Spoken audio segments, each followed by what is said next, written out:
পুরানো যুগের কথা। এক গ্রামে ইউনুস নামে এক কৃষক বাস করত। তার বিয়ে হয়েছিল অনেক বছর আগে, কিন্তু তার কোনো সন্তান ছিল না। 15 বছর পর তার ঘরে একটি পুত্র সন্তান জন্ম নিল। কৃষক আর তার স্ত্রী খুবই খুশি হলেন। চারপাশের সব মানুষ তাদের অভিনন্দন জানাতে আসতে লাগল। সেই দিন সকালে কৃষকের বাড়ির সামনে এক বৃদ্ধ ভিক্ষুক এলো। বৃদ্ধ দরবেশ সদকা চাইলেন। আজ কৃষকের ঘরে আনন্দের পরিবেশ ছিল, তাই তিনি দরবেশকে ভেতরে ডেকে বসার জায়গা দিলেন।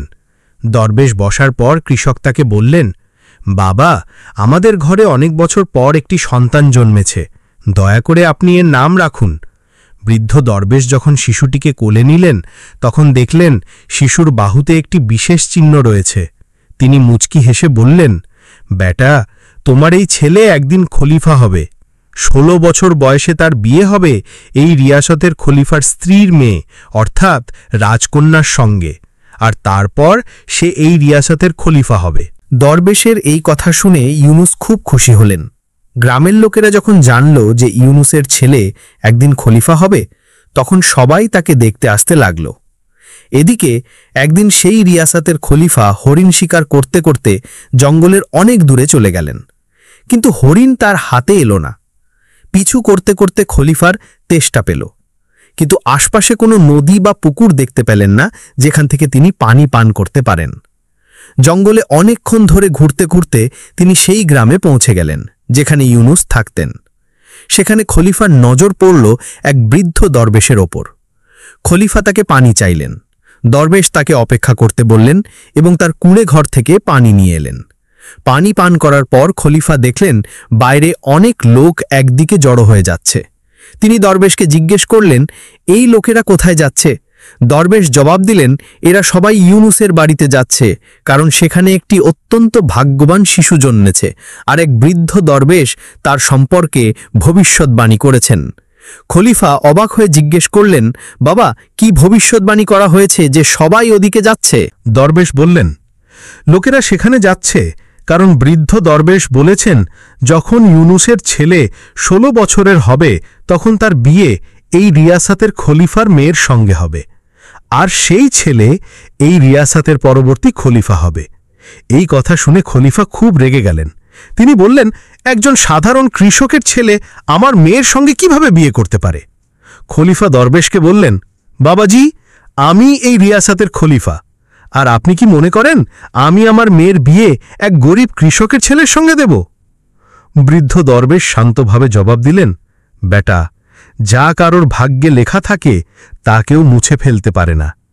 কিন্তু খলিফা তার ক্ষমতার উপর খুব গর্বিত ছিলেন। তিনি রেগে বললেন, বাবাজি, আমি তোমাকে দেখিয়ে দেব যে ভাগ্যের লেখা আমি মুছে ফেলতে পারি। দরবেশ মুচকি হেসে বললেন, আমি এখানেই আছি, তুমিও দেখে নাও কি হয়। এই বলে খলিফা দরবেশকে সালাম করে তার প্রাসাদের দিকে রওনা হলেন। সেই রাতে খলিফা ঘুমাতে পারলেন না। তার মনে বারবার এই কথা আসছিল যে কোনো মূল্যে তিনি দরবেশের ভবিষ্যৎবাণী সত্য হতে দেবেন না। পরের দিন খলিফা ছদ্মবেশ ধরে আবার ইউনুসের গ্রামে গেলেন। লোকজনের কাছে জিজ্ঞেস করে অবশেষে তিনি ইউনুসের বাড়িতে পৌঁছালেন। বাড়ির সামনে গিয়ে তিনি ডাক দিলেন। ইউনুস ডাক শুনে বাইরে এলেন এবং জিজ্ঞেস করলেন, আপনি কে? কেন এসেছেন?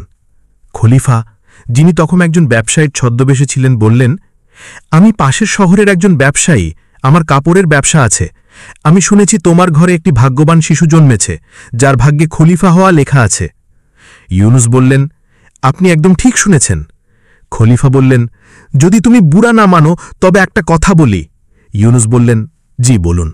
খলিফা বললেন, তুমি তোমার শিশুটিকে আমার কাছে দিয়ে দাও। এর বিনিময়ে আমি তোমাকে অনেক ধন সম্পদ দেব এবং শিশুটির লালন পালন আমি নিজে করব। এটা শুনে ইউনুসের স্ত্রী তৎক্ষণাৎ বললেন, না, আমি আমার শিশুকে আপনার কাছে দিতে পারব না। খলিফা কঠোর স্বরে বললেন, তুমি একজন সাধারণ কৃষক, তুমি কিভাবে তোমার শিশুর লালন পালন করবে? তুমি কি তাকে সবকিছু দিতে পারবে যা তার ভাগ্যে লেখা আছে? ইউনুস চুপচাপ ব্যবসায়ীর কথা শুনলেন। তারপর ধীরে বললেন, জি, আপনি ঠিক বলছেন। আমরা হয়তো আমাদের শিশুর লালন পালন এমনভাবে করতে পারব না যেমন বড় লোকেরা করে। ইউনুসের কথা শুনে তার স্ত্রী আসতে বললেন, ঠিক আছে, আমি আমার শিশুকে আপনার কাছে দিতে রাজি, তবে একটা শর্ত আছে। যখন এই শিশু 16 বছরের হবে তখন আপনি আমাদের ফিরিয়ে দেবেন। খলিফা তৎক্ষণাৎ বললেন, হ্যাঁ ঠিক আছে, যখন তোমার শিশু 16 বছরের হবে আমি তাকে তোমাদের ফিরিয়ে দেব। এই বলে খলিফা শিশুটিকে কোলে নিয়ে সেখান থেকে রওনা হলেন। তিনি শিশুটিকে নিয়ে একটি নদীর তীরে পৌঁছালেন। আসলে খলিফার মনে পরিকল্পনা ছিল শিশুটিকে নদীতে ফেলে দেবেন যাতে সে মারা যায় এবং দরবেশের ভবিষ্যৎবাণী কখনো পূর্ণ না হয়। কিন্তু শিশুটির নিষ্পাপ মুখ দেখে তার হাত কাঁপতে লাগল। তিনি শিশুটিকে নদীতে ফেলার সাহস করতে পারলেন না। অনেক ভেবে খলিফা একটি কাঠের সিন্দুক নিলেন, শিশুটিকে তার মধ্যে রাখলেন এবং সিন্দুকটি নদীর জলে ভাসিয়ে দিলেন। খলিফা ভাবলেন এই সিন্দুক গভীর জলে গিয়ে নিজেই ডুবে যাবে এবং শিশুটি মারা যাবে। এই ভেবে তিনি নিশ্চিন্তে তার প্রাসাদে ফিরে গেলেন। তিনি ভাবলেন অবশেষে তিনি ভাগ্যের লেখা মুছে ফেলেছেন। এদিকে সেই সিন্দুক জলে ভাসতে ভাসতে নদীর একটি তীরে গিয়ে ঠেকল, যেখানে একজন মৎস্যজীবী মাছ ধরছিল। মৎস্যজীবীর নজর যখন ভাসমান সিন্দুকটির উপর পড়ল, তখন সে অবাক হয়ে বলে উঠল, এর ভেতরে তো একটি ছোট্ট শিশু আছে। সে হতবাক হয়ে গেল, কারণ তার নিজের কোনো সন্তান ছিল না। সে শিশুটিকে তার বাড়িতে নিয়ে যাওয়ার সিদ্ধান্ত নিল। মৎস্যজীবী স্ত্রী যখন শিশুটিকে দেখলেন, তিনি খুব খুশি হলেন। তিনি তার স্বামীকে জিজ্ঞেস করলেন, এই শিশু কার, কোথা থেকে এনেছ? মৎস্যজীবী তাকে পুরো ঘটনা বললেন, কিভাবে তিনি নদীতে ভাসমান একটি সিন্ধুকে শিশুটিকে পেয়েছেন। মিয়া বিবি দুজনে হাত জোর করে আল্লাহর শুকরিয়া আদায় করলেন যে তাদের একটা প্যারা শিশু দান করা হয়েছে। এখন শিশুটি মৎস্যজীবীর বাড়িতে বড় হতে লাগল। মৎস্যজীবী শিশুটির নাম রাখলেন হারিস।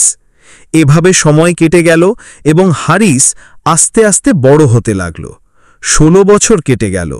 এখন হারিস একজন অত্যন্ত বুদ্ধিমান, বিচক্ষণ এবং নেক চরিত্র যুবক হয়ে উঠেছিল।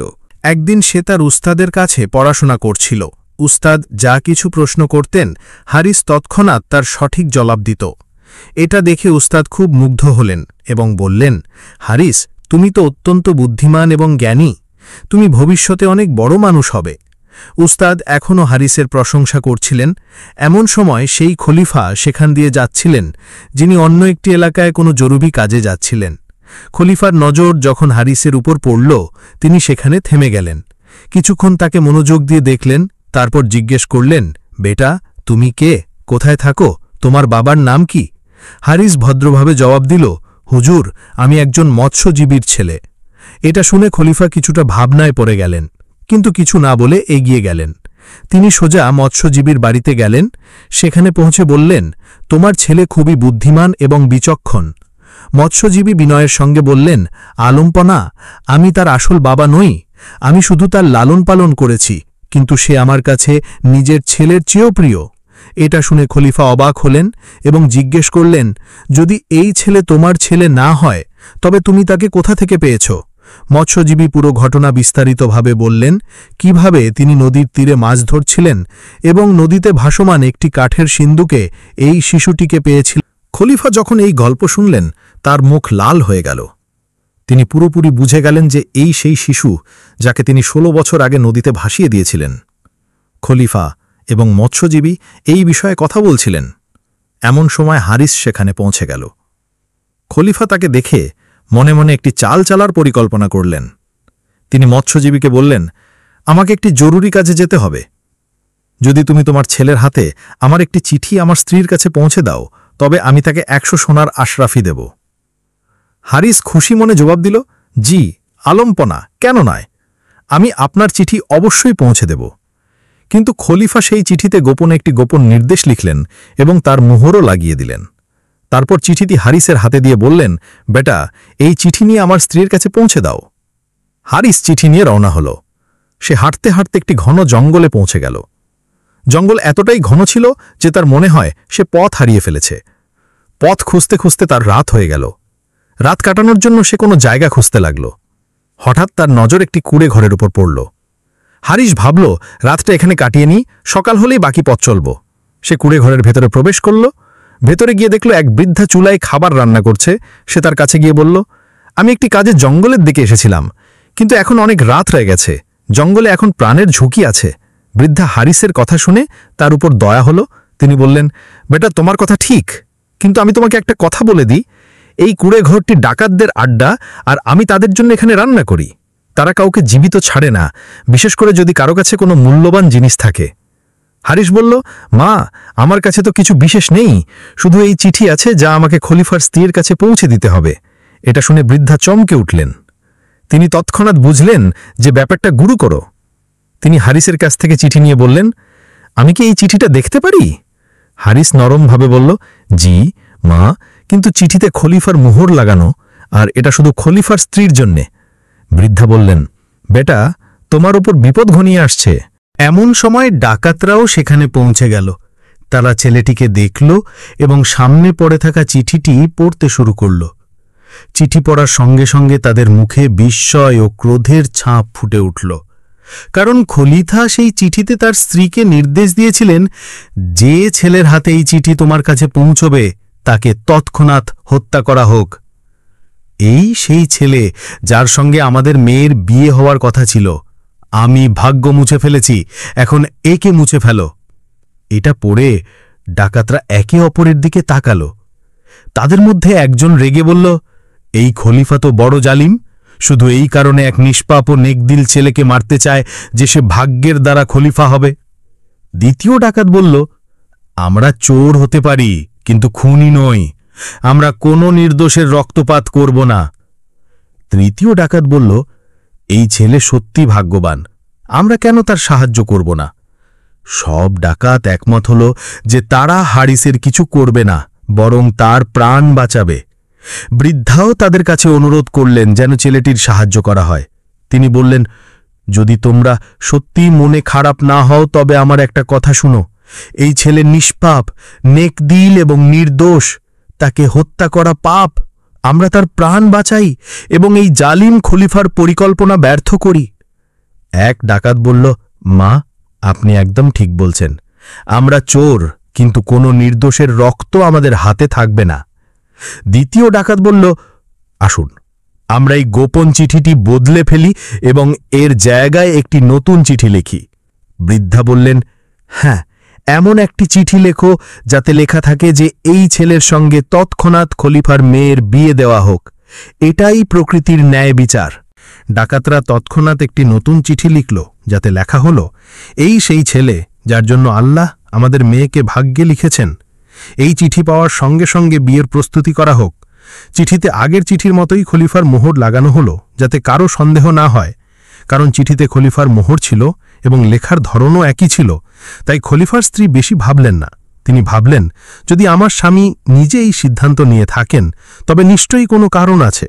হয়তো এই ছেলে কোনো বিশেষ মানুষ যার ভাগ্যে বাদশাহী লেখা আছে।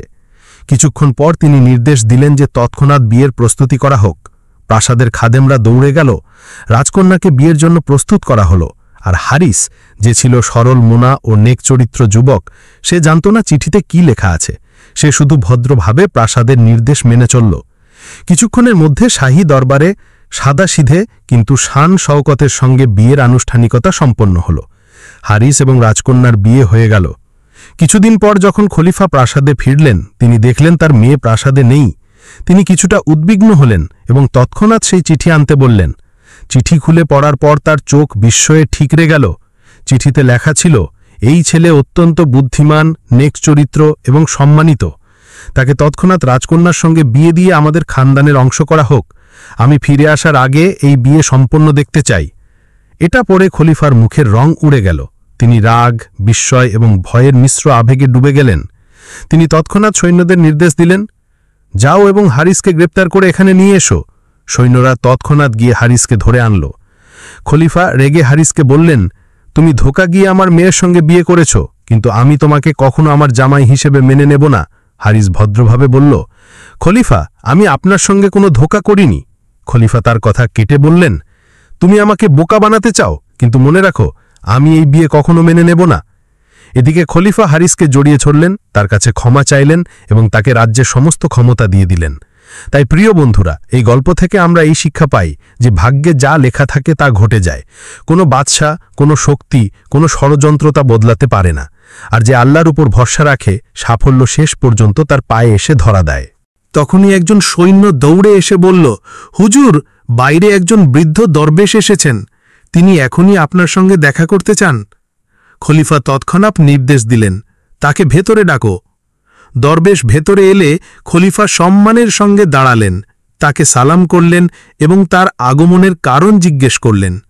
দরবেশ মুচকি হেসে বললেন, খলিফা সালামত, মনে হচ্ছে আপনি আমাকে চিনতে পারেননি। খলিফা বললেন, না বুজুর্গ, মাফ চাই, আমি আপনাকে চিনতে পারিনি। দরবেশ মুচকি হেসে বললেন, আমি সেই লোক যাকে 16 বছর আগে আপনি বলেছিলেন যে ভাগ্যের লেখা মুছে ফেলবেন। এটা শুনে খলিফা হতভাগ হয়ে গেলেন। তার সব কিছু মনে পড়ে গেল, নদী, কাঠের সিন্দুক আর দরবেশের বলা কথাগুলো। বৃদ্ধ দরবেশ মুচকি হেসে বললেন, কেন খলিফা, ভাগ্যের লেখা কি মুছে ফেলতে পারলে? খলিফা লজ্জায় মাথা নিচু করে ধীরে বললেন, না বাবাজি, আমি ভাগ্যের কাছে হেরে গেছি। দরবেশ বললেন, মনে রাখো খলিফা, ভাগ্যের লেখা কেউ মুছে ফেলতে পারে না। এখন সময় এসেছে যে তুমি হারিসকে তোমার জামাই হিসেবে মেনে নাও এবং তাকে তোমার তখত ও তাজ দিয়ে দাও। খলিফা বিনয়ের সঙ্গে বললেন, দরবেশদি, আপনি যা বলবেন তাই হবে। এই বলে দরবেশ বিদায় নিলেন। এদিকে খলিফা হারিসকে জড়িয়ে ধরলেন, তার কাছে ক্ষমা চাইলেন এবং তাকে রাজ্যের সমস্ত ক্ষমতা দিয়ে দিলেন। তাই প্রিয় বন্ধুরা, এই গল্প থেকে আমরা এই শিক্ষা পাই যে ভাগ্যে যা লেখা থাকে তা ঘটে যায়। কোনো বাদশা, কোনো শক্তি, কোনো ষড়যন্ত্র তা বদলাতে পারে না। আর যে আল্লাহর ওপর ভরসা রাখে, সাফল্য শেষ পর্যন্ত তার পায়ে এসে ধরা দেয়।